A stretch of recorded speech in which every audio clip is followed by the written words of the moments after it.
Hello and welcome. Today we've got the round 14 predictions for the AFL season. Hope you enjoyed this one. Drop a like and subscribe if you do enjoy. And without further ado, let's get going. First game of the round, Richmond-Carlton. You know, we've already had this game once this season. Carlton ran over the top of the Tigers. This one's going to be 7:20, Thursday, the usual. Richmond won last week, 12-point winners. Started very strongly. Then let Port back into the game and then came home pretty strongly. Their defensive structure, held firm for pretty much the whole game.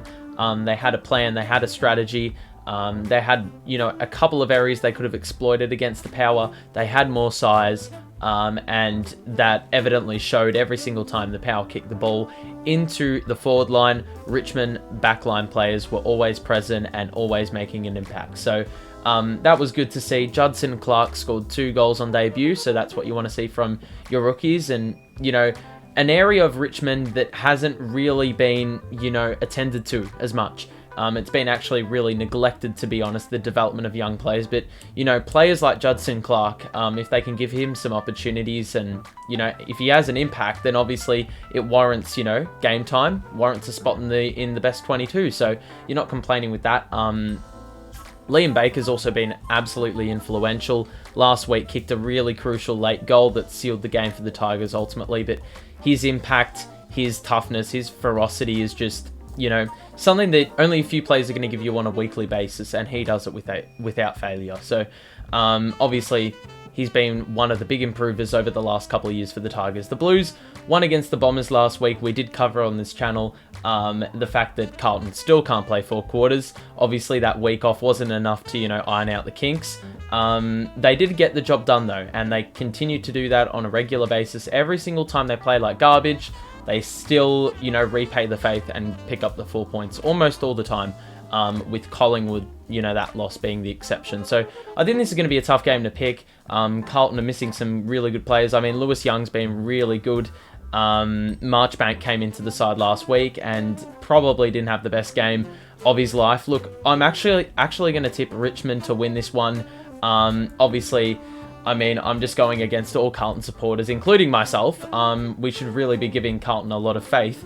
But I just think Richmond, Carlton, you don't know what you're going to get. They have picked up 4 points every single time they don't play a 4-quarter performance. But in saying that, some sides aren't going to give you that, that freedom to play that well and, pick up a victory. And look, I think Carlton will, rock up on the big stage. Obviously, there's a few plays they need to contain, Richmond. But in saying that, I feel like Richmond, I don't know. There's just something about it. I can see Richmond winning and potentially causing an upset. Could it really be called an upset? I have no idea. But in saying that, I'm just going to tip Richmond for the upset. Next game, St Kilda Essendon. St Kilda, man, picked up the loss last week against Brisbane. Probably should have lost by more. Had a really good start to the game. Matched Brisbane in a lot of areas. Actually, probably were a little bit stiff to not have a bigger lead, given Brisbane had been making mistakes left, right, centre in front of their home crowd. But second half came round and St Kilda looked very vulnerable. They looked, pretty tired, pretty, depleted in terms of energy. They just seemed to be one step behind in that second half. And that's ultimately why they lost. They still managed to stay in the game for pretty much, the whole game. But unfortunately, those scoring shots by Brisbane, it was just relentless. The St Kilda defense was under siege. And on top of that, 3 injuries plus Mason Wood, who was, dealing with some issues throughout the night. And, it really just set up a horror night for the Saints. It wasn't really a horrific night by, if you look at it from a margin standpoint, only a 21-point loss. But, beyond that, there are a whole lot of issues with that St Kilda game. And they do have some replacements in the twos. Hunter Clark and Jack Billings are trying to bang down the door and get back into the best 22. And this is the perfect opportunity for them to re-cement their spot. Essendon played a much better game against Carlton last week. Actually had some patches where they just looked shit. And there was no defensive resistance whenever the ball was coming out of their forward line. It has been documented by other analysis websites and shows and whatnot. They just don't put enough pressure on the ball carrier, and that's going to be a problem, as against a St Kilda side who have some really good running half backs. Jack Sinclair, potentially All-Australian this year. I mean, he'd have to be in discussions. So he could be a guy that just, has an absolute field day against the Bombers. Look, I'm going to tip St Kilda to win this one. I think it's a no-brainer. Essendon have just found it tough all year.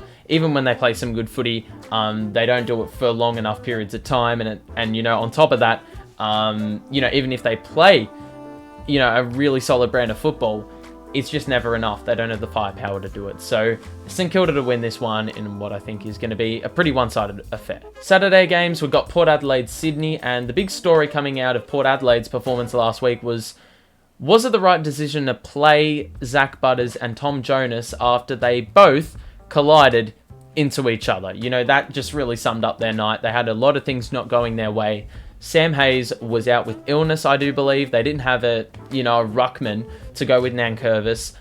The weather actually was drier than expected, so that really didn't play in Port Adelaide's favour. They did, fight back after a really slow start. Finlayson wasn't too bad in the ruck, but their just delivery inside the forward 50 was shocking.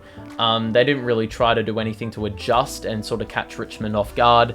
So that was just, really predictable. And there's a reason why they only got a specific amount of goals on the board, 10 goals, 5 or whatever, because, they just couldn't get or generate enough opportunities with the delivery going inside forward 50. There were times where you'd rely on a contested pack mark, or they'd somehow work things out in the forward line with regards to their small forwards, but that didn't happen often enough, and Richmond ultimately were able to hold them off just enough.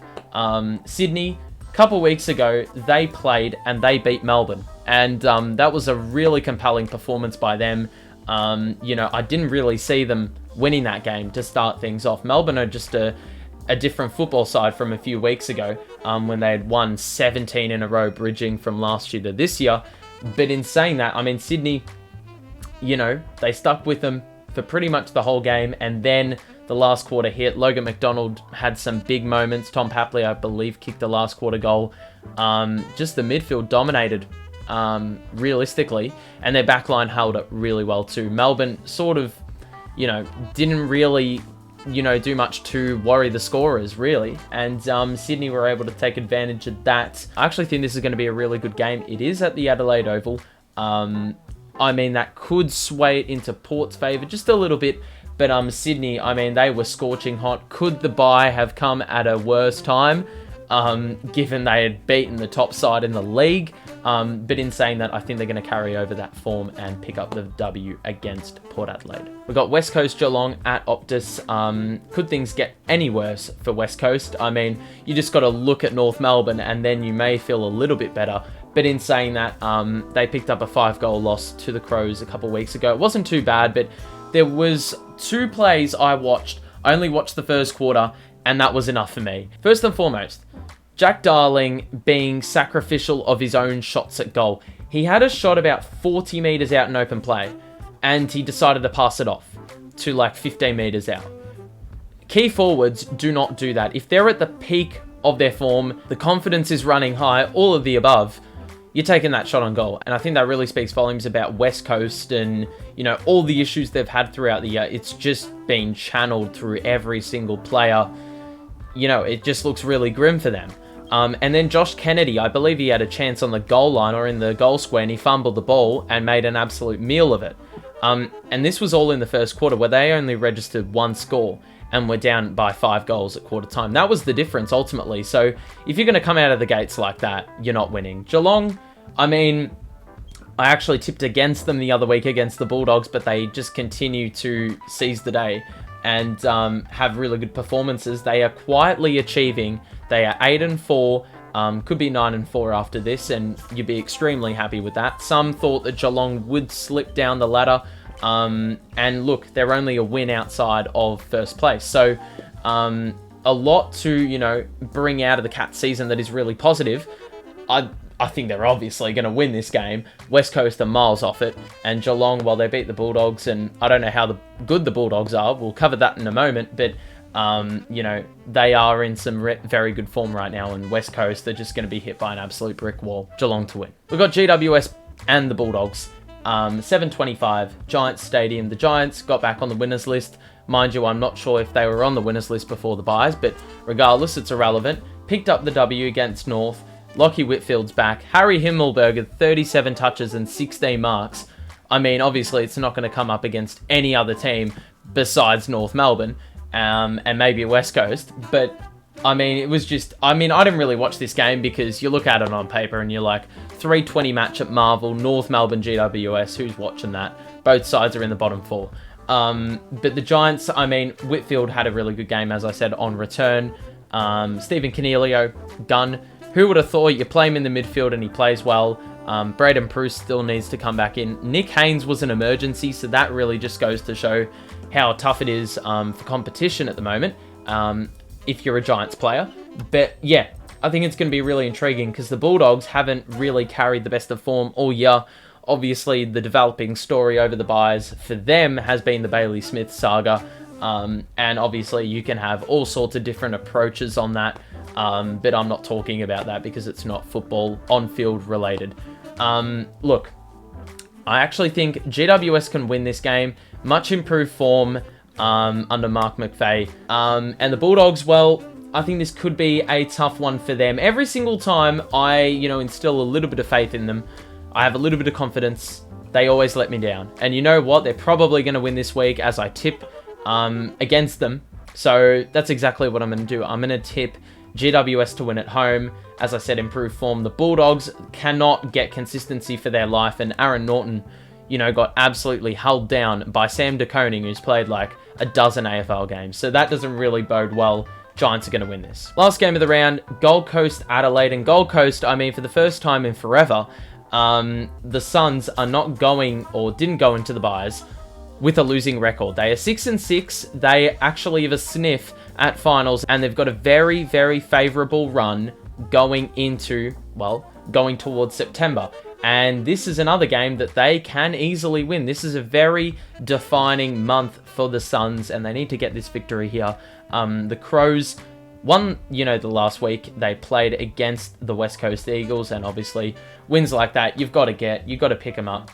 They are 4-8 on the year, and Adelaide are another inconsistent footballing side. The Suns, though, they've been crippled with injuries all year, but, they have picked up some really good wins. And look, to be honest, coming from a Carlton supporter, I don't think Carlton could beat... Well, we didn't. We didn't beat North by 62 points. The Suns did that.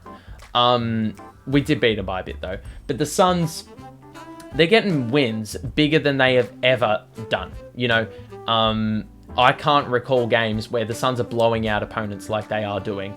Like, they dealt with Hawthorn in Darwin. They dealt with North Melbourne in Darwin. Obviously, it's going to be a little bit different at Metricon, but they have beaten Fremantle. They have beaten Sydney. They are no joke. They are no joke. That's why I'm going to tip them to win this game. They have some very good form at home. They actually put on a performance as well against Melbourne at the start of the year. So, mate, the Suns are a serious football side this year, and Stuart Dew, I think you've got to give him credit. He's been under pressure. Every season he's been at the helm, but he's finally got it going, and it's really helped when they've gotten in some good signings and some players have found consistency. We're talking players like Casbolt and Chol. Those signings have been brilliant for them, and we've talked about it in previous weeks. But Suns are going to win this one. I mean, as I said, the results do the talking, and the Suns have been able to put on some really good performances. So Suns will get the W. Crows, I think they'll, give the Suns a run for their money, but I think the Suns, man, they've been pretty good. That's going to be it from me. Hope you enjoyed this one. Drop a like as usual and subscribe to the show. Weekly thing, you know the deal. That's it from me. So have a great rest of your day, and I'll see you in the next one. Peace out.